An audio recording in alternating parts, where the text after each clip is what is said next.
Hi guys, Aimé is my name. How are you doing? So today I have just to talk about discipleship, and it is one of the things that is very important in a Christian life. So you cannot ignore the journey of being a follower of Jesus Christ.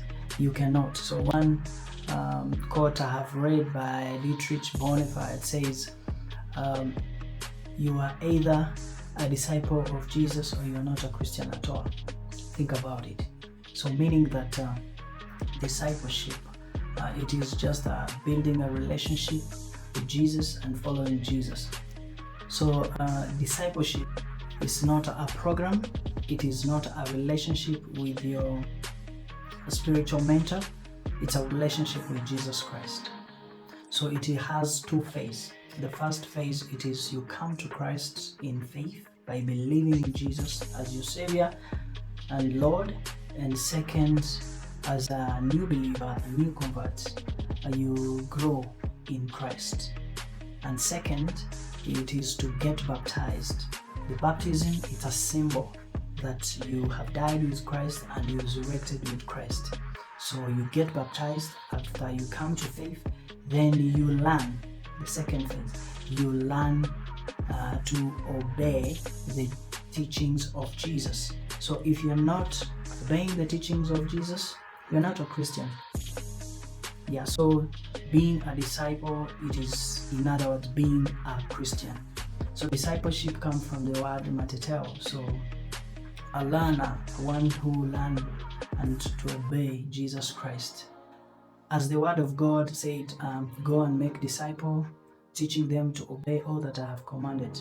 We are listening. So faith comes from hearing, and hearing the word of God, hearing the word of Jesus. Do you read your Bible? Do you underline every word that Jesus has said?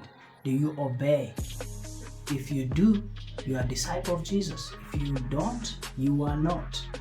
Or the purpose of doing a Bible study, it is to persuade, that is to know and to do. And it is to instruct, that is to know and you get benefit from it. And also to empower, so that is you get a benefit and you do it.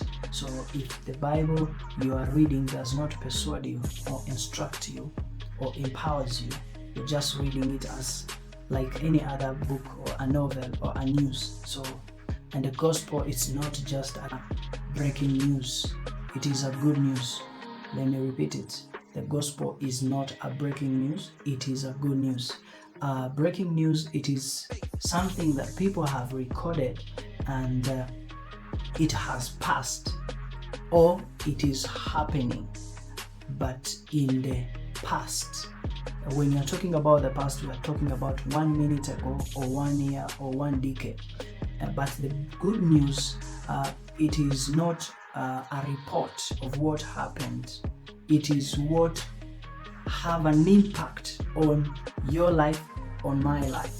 So when I read the word of God, I'm reading the gospel, it has an impact on my life. It changes me, and it is good because it brings a good news. It is good because it have an impact on my life. It is good because it has an impact on my life. One of the impact is John 3:16. He died so that I may have eternal life. God so loved the world that he gave his son, the only begotten son.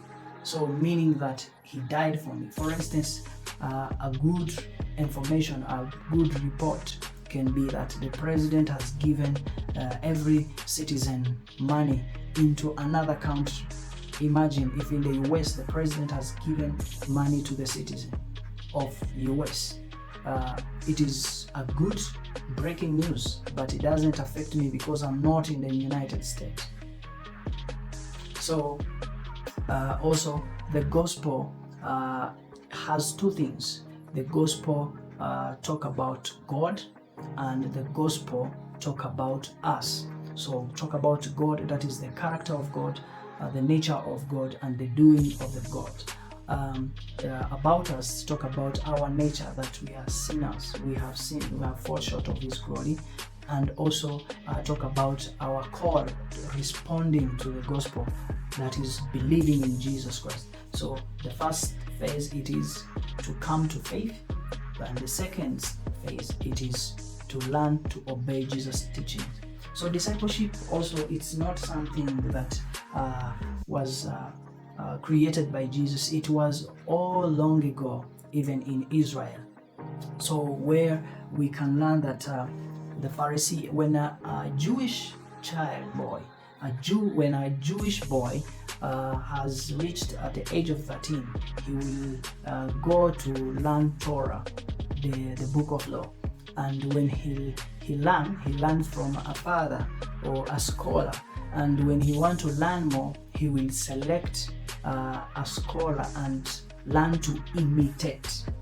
So he will learn to imitate what the scholar is doing or what he's teaching. So that was the discipleship in Old Testament. And we can also have people who become students to others, like Elisha to Elijah, like Paul of Tarsus to the scholar Gamaliel. So those are disciples. So in the New Testament, when 12 disciples of Jesus were learning from Jesus, and when people were seeing these people are following Jesus, they are called disciples because they are learner, someone who learn, who are there, who imitate. So that is discipleship. So discipleship is not a problem. It is not a relationship with a spiritual mentor, but being a follower of Jesus. So discipleship is a commitment. Discipleship is a call to come and die to yourself, because Jesus said, unless you die to yourself, you cannot be my disciple.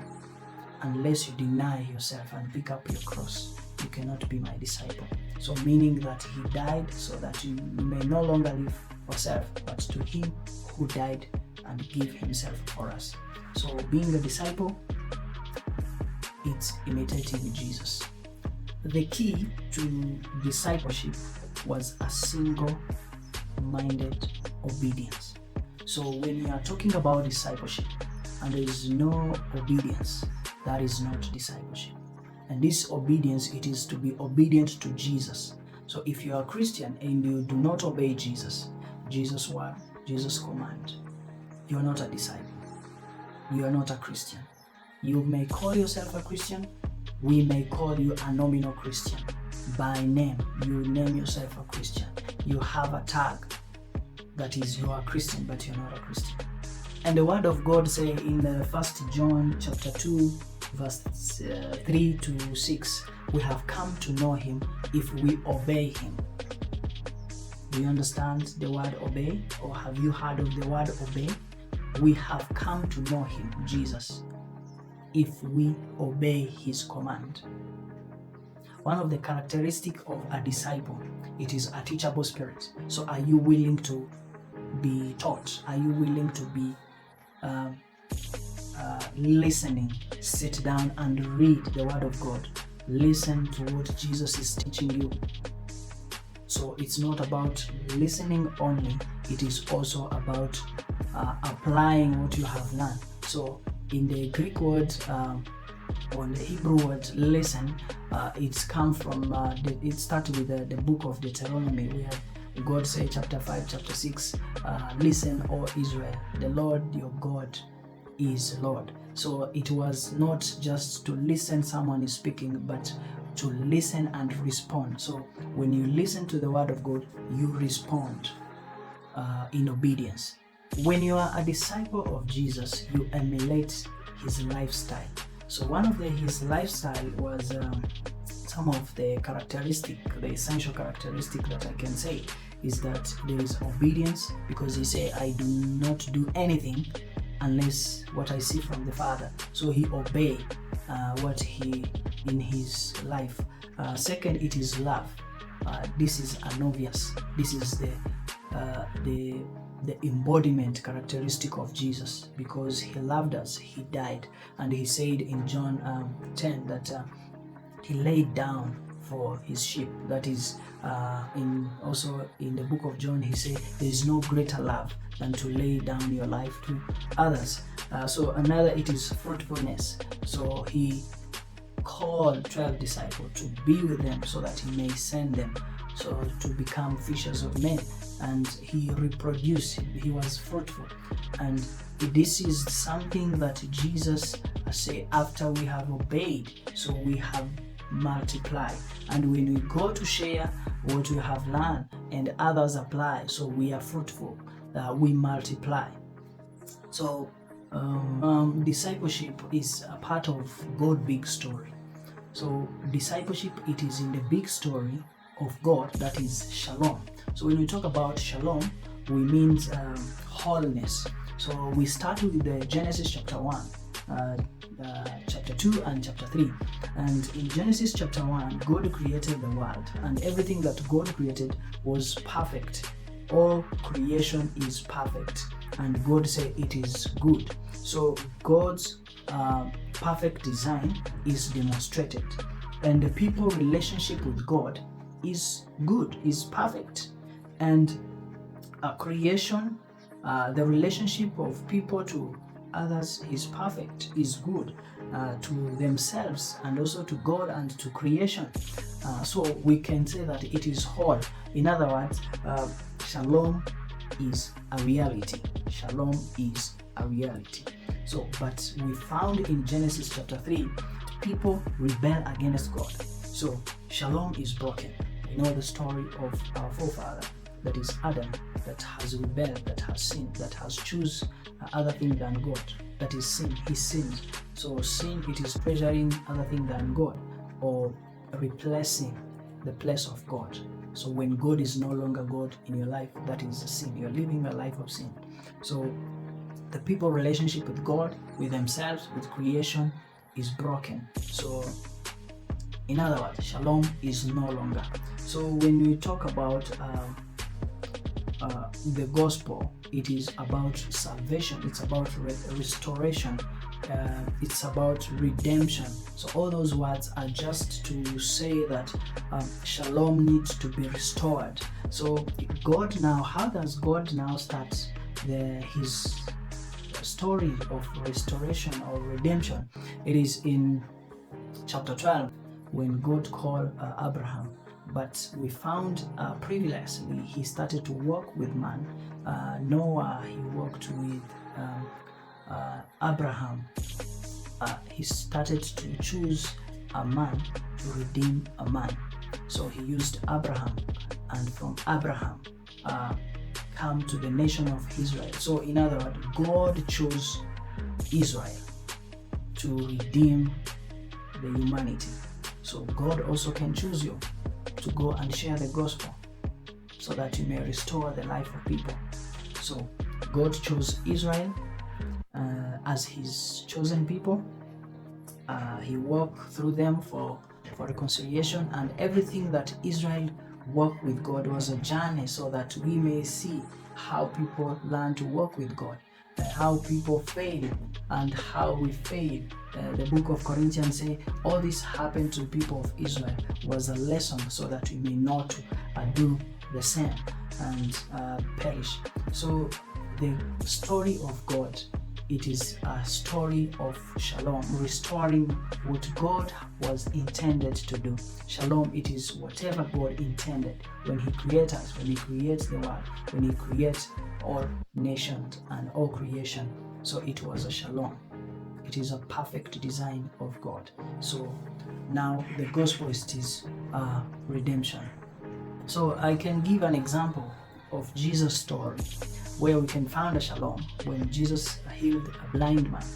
So he restored his eyes, and also it became easy to go back to the society. Or when Jesus healed the woman who was bleeding for many years, so that woman was outcast. So he restored his body by healing his body, and also by going back to the society. Or the story of a woman who was caught in adultery, so was to die. So the enemy is just to kill, steal, and destroy, and he was outcast from the community. But Jesus restored back to the society. Or a man who was with leprosy was outcast from the society. Jesus restored him and brought him back to the society, and also healed his body. This is some of the story of Shalom. of God intended purpose to redeem people. Not only that, also it is so that we may come to worship God. So that's why when we say mission exists where worship does not, it is so that we may bring people back to God, restore our relationship back to God and back to man. So it is a reconciliation. It's a ministry of reconciliation, people back to God. And when you reconcile people back to God, or when you reconcile yourself to God, you are able to reconcile to other people. So that is, if you love God, you will be able to love people. What are you doing about the gospel? Or how does the gospel affect you? Or how does the gospel transform you? Has it transformed you with a relationship with other people? Are you a disciple? Are you a disciple of Jesus? Do you obey his teaching? Do you follow Jesus? Or you follow your pastor, or your minister, or your mentor? Do you read the word of God? Does it persuade you? Does it instruct you? Or does it do you benefit from it? Does it empower you? Comment below. Let me know. Love you guys.